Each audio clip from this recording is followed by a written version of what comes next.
Why doesn't Nelson Piquet get rated as highly as some others? He was mega in the 1980s. Is that because of the British media?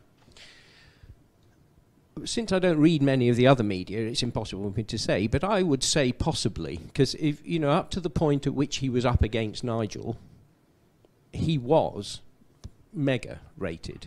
It's a very good question, because it's always surprised me that he went from being considered to be right at the top of the game to being sort of a bit so-so, and I still consider him to be at the top. Of course, up to the point at which he banged his head on the wall where Senna died, he was much quicker than Nigel.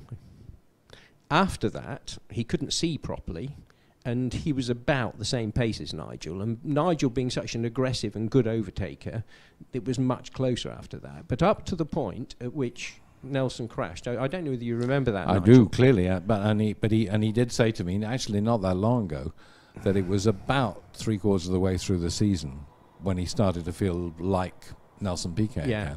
And he just wasn't the same Nelson. And I mean,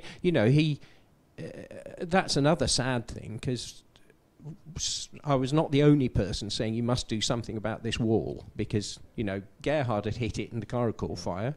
Alboreto hit it. Yeah. Nelson had hit it. There were serious accidents. It was quite clear it could be fatal. And every time it was suggested, oh no, we can't do anything, there's a river behind there, you can't do anything. Senna dies and they put a chicane in. Yeah.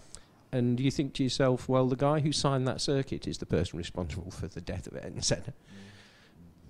That's a pretty provocative thing to say, but it was known that somebody could die there.